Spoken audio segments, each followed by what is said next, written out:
السلام علیکم ورحمۃ اللہ وبرکاتہ۔ روزانہ درس قرآن اور ترجمہ قرآن سننے کے لیے ہمارے چینل کو سبسکرائب کریں اور بیل آئیکن کو پریس کر لیں تاکہ آپ کو نوٹیفیکیشن مل جائے۔ سورۃ الواقعہ کی مختصر سی تفسیر میں کل کی مجلس میں یہ بات عرض کی گئی کہ رسول اللہ صلی اللہ علیہ وآلہ وسلم نے سورۃ الواقعہ سے متعلق مختلف قسم کے فضائل بیان فرمائے ہیں۔ سیدنا حضرت عبداللہ ابن مسعود رضی اللہ عنہ سے ایک روایت ہے، رسول اللہ صلی اللہ علیہ وسلم نے فرمایا: من قرأ سورۃ الواقعہ کل لیلۃ لم تصبہ فاقۃ ابدا۔ حضور اکرم صلی اللہ علیہ وسلم نے فرمایا کہ جو آدمی روزانہ رات میں سورہ واقعہ کی تلاوت کرے تو کبھی بھی اس کو فاقہ نہیں پہنچے گا۔ ایسے ہی ایک روایت حضرت انس رضی اللہ عنہ سے منقول ہے، رسول اللہ صلی اللہ علیہ وسلم نے فرمایا کہ سورۃ الواقعہ سورۃ الغنا فَقْرَؤُوهَا وَعَلِّمُوهَا أَوْلَادَكُمْ او کما قال۔ حضور نے فرمایا کہ سورہ واقعہ سورہ غنا ہے، یعنی بے نیازی اور مالداری کا سورہ ہے۔ یعنی اس سورے کو پڑھنے کی وجہ سے آدمی کے اندر مالداری آئے گی، غربت ختم ہوگی، فقر و فاقہ ختم ہوگا، یا یہ کہ دل کی بے نیازی مراد ہے کہ دل کی بے نیازی آ جائے گی۔ اس لیے حضور نے فرمایا تم اس کو پابندی سے پڑھا کرو، اور نہ صرف یہ کہ تم پڑھا کرو بلکہ فرمایا کہ وَعَلِّمُوهَا أَوْلَادَكُمْ، اس کو اپنے بچوں کو سکھاؤ۔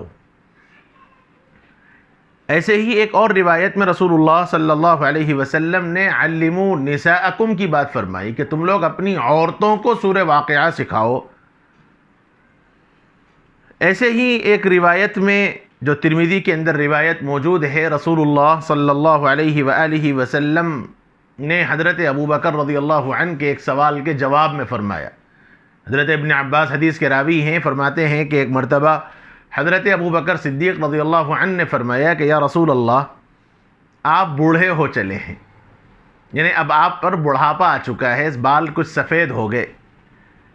تو حضور اکرم صلی اللہ علیہ وسلم نے فرمایا کہ شیبتنی ہود والواقعہ والمرسلات وعم یتساءلون وإذا الشمس كورت او کما قال۔ حضور نے فرمایا کہ ہاں، مجھے سورہ ہود نے، سورہ واقعہ نے، سورہ مرسلات نے، عم یتساءلون نے اور اذا الشمس كورت والی جیسی صورتوں نے بوڑھا کر دیا، چونکہ ان صورتوں کے اندر قیامت کے مناظر کو بیان کیا گیا، ہولناکیوں کو بیان کیا گیا، دہشتناکیوں کو بیان کیا گیا۔ اس صورت کی اہمیت کے پیش نظر حضور اکرم صلی اللہ علیہ وسلم نے یہ بات فرمائی ہے۔ ایسے ہی ایک اور روایت ہے سیدنا حضرت عبداللہ ابن مسعود رضی اللہ عنہ کے متعلق۔ روایات میں آتا ہے کہ حضرت عبداللہ ابن مسعود رضی اللہ عنہ مدینۃ المنورہ سے تھوڑا سا دور ایک مقام پر تھے، اور عام طور پر وہاں بستی بہت کم تھی، اکا دکے کچھ مقامات تھے۔ تو حضرت عبداللہ ابن مسعود رضی اللہ عنہ بیمار پڑے، تو روایات میں آتا ہے کہ حضرت عثمان ابن عفان رضی اللہ عنہ جو اس وقت خلیفہ تھے تشریف لائے، حضرت ابن مسعود رضی اللہ عنہ کی عیادت فرمائی۔ اس کے بعد فرمایا کہ آپ کو کیا تکلیف ہے؟ تو حضرت ابن مسعود رضی اللہ عنہ نے فرمایا کہ ذنوبی، مجھے میرے گناہوں کا احساس ہے، مجھے میرے گناہوں کا خیال ہے، مجھے میرے گناہوں کا ڈر ہے۔ تو حضرت عبداللہ ابن مسعود رضی اللہ عنہ سے حضرت عثمان رضی اللہ عنہ نے پوچھا فما تشتہی، آپ کی خواہش کیا ہے، آپ کیا چاہتے ہیں؟ فرمایا رحمت ربی، میں اپنے رب کی رحمت چاہتا ہوں، اپنے رب کی رحمت کی امید لگائے بیٹھا ہوں۔ تو حضرت عثمان رضی اللہ عنہ نے فرمایا کہ الا اامر لک بطبیب، کیا میں کہ آپ کے پاس کسی ڈاکٹر کو بھیجوں جو آپ کے مرض کی تشخیص کر سکے، جو آپ کے مرض کا علاج کر سکے؟ فرمایا کہ الطبیب امرضنی، حضرت ابن مسعود رضی اللہ عنہ نے فرمایا کہ مجھے ڈاکٹر ہی نے مجھے بیمار کیا ہے، یعنی اسی کے کہنے سے، اسی کے ہونے کی وجہ سے میں بیمار پڑا ہوں۔ تو حضرت عثمان ابن عفان رضی اللہ عنہ نے فرمایا کہ الا اامر لک بعطاء، کیا میں آپ کو کوئی بخشش کا پروانہ لکھ دوں، آپ کو کوئی انعام دے دوں، آپ کے لیے کوئی جاگیر دے دوں تاکہ آپ کی ضروریات پوری ہو جائیں؟ حضرت عبداللہ ابن مسعود رضی اللہ عنہ نے فرمایا لا حاجت لی فیہ، مجھے اس کی کوئی ضرورت نہیں ہے۔ تو حضرت عثمان رضی اللہ عنہ نے فرمایا کہ آپ کے لیے نہیں تو کم سے کم یکون لبناتک من بعدک، آپ کے بعد آپ کی بیٹیوں کی ضرورتوں کے واسطے پوری ہو جائے، آپ کی بیٹیاں ضرورتیں پوری کر لیں۔ تو اب حضرت ابن مسعود رضی اللہ عنہ کو جلال آ گیا، اور اس کے بعد فرمایا کہ اتخشى علی بناتی الفقر، امیر المؤمنین آپ کا شکریہ، آپ نے اتنی سب رعایت کی، کیا آپ میرے بعد میری بیٹیوں پر فقر کا خوف محسوس کرتے ہیں؟ کیا آپ کو یہ ڈر ہے کہ میرے بعد میری بیٹیوں کا کیا ہوگا اور ان کی ضروریات کی تکمیل کیسے ہوگی؟ کہ آپ کو اس بات کا ڈر ہے؟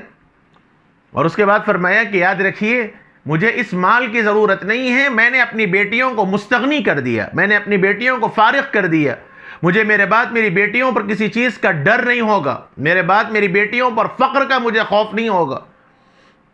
فرمایا کہ انی امرت بناتی یقرأ کل لیلۃ سورۃ الواقعہ، میں نے اپنی بچیوں کو اس بات کا حکم دے رکھا ہے کہ وہ ہر دن سورہ واقعہ کی تلاوت کریں، کیونکہ رسول اللہ صلی اللہ علیہ وسلم کو میں نے یوں کہتا ہوا سنا، انی سمعت رسول اللہ صلی اللہ علیہ وسلم یقول من قرأ سورۃ الواقعہ کل لیلۃ لم تصبہ فاقۃ ابدا، کہ جو آدمی روزانہ رات کو سورہ واقعہ پڑھے گا اسے کبھی فقر و فاقہ نہیں ہوگا، اور میری بچیاں اس پر پابندی سے عمل کرتی ہیں، اس لیے مجھے اپنے بعد اپنی بچیوں پر کسی قسم کا فقر اور خوف نہیں ہے، فقر کا خوف نہیں ہے۔ اس لیے اس کا معمول بنانا چاہیے ہمارے اپنے گھروں کے اندر۔ آج شکوے شکایتیں ہماری زبانوں پر ہیں، حالات کا رونا ہم روتے ہیں، مسائل کی وجہ سے، مصائب کی وجہ سے ہم پریشان ہو جاتے ہیں، لیکن غور کرنا چاہیے کہ ہم میں سے کتنوں کو اس پر عمل کی توفیق ہوتی ہے۔ اتنی سب روایات حضور نے فرمایا کہ جو آدمی رات کو روزانہ سورہ واقعہ کی تلاوت کرے گا اسے کبھی فقر نہیں آئے گا۔ اس ذات بابرکت کی زبان سے یہ الفاظ ہیں جس کی سچائی پر میرا اور آپ کا ایمان ہے، صادق المصدوق ہے، جن کی زبان سے ایک ایک لفظ نکلا ہوا سچا ہے، اور نہ صرف یہ کہ سچا بلکہ ان کی زبان سے نکلا ہوا لفظ اللہ کا لفظ ہے۔ میرا ایمان ہے، میرا یقین ہے اس بات کا کہ فقر دینے والی ذات بھی اللہ کی ہے، اور مستغنی کرنے والی ذات بھی اللہ کی ہے، حالات میں دوچار کرنے والے ذات بھی اللہ کی ہے۔ اور نبی نے جب اللہ کی ترجمانی کرتے ہوئے فرمایا کہ جو آدمی رات کو روزانہ سورہ واقعہ پڑھ لے گا اللہ تعالیٰ اسے کبھی فقر میں مبتلا نہیں کرے گا، تو ہم میں سے ہر آدمی کو سوچنا چاہیے کہ میرا اس پر کتنا عمل ہے۔ میرے موبائل کے اندر سب چیزیں ہیں لیکن قرآن شریف نہیں ہے۔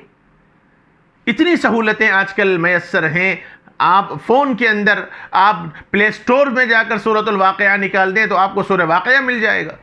اگر پڑھنا نہیں آتا تو کم سے کم سننے کا معمول بنا لیا جائے، سورۃ الواقعہ کا روزانہ پابندی سے کم سننے آئے۔ اللہ تعالیٰ نیتوں سے واقف ہے، حدیث کے اندر تو قراءہ کا لفظ آیا ہے، لیکن اگر اس انداز سے، اس عمر سے کہ پڑھنا صاف طریقے سے نہیں آتا تو کم سے کم مغرب کی نماز کے بعد روزانہ پابندی سے سننے کا معمول بنا لیا جائے۔ اگر گھر کا ہر فرد، مرد بھی، عورت بھی، بچے بھی، ماں بھی، گھر کے سارے فرد اگر سورۃ الواقعہ کی تلاوت کریں گے تو انشاءاللہ اللہ تعالیٰ گھر سے سارے فقر کو ختم کر دے گا، یہ یقین ہے اور ایمان ہے۔ اس لیے کوشش اس بات کی کرنی چاہیے کہ روزانہ معمول بنایا جائے، پابندی کے ساتھ مغرب کی نماز کے بعد سورۃ الواقعہ کی تلاوت پابندی سے کیجئے۔ انشاءاللہ اللہ نے چاہا تو جو حالات سے ہم اس وقت دوچار ہیں اللہ تعالیٰ ان حالات سے ہمیں ختم فرما دے گا۔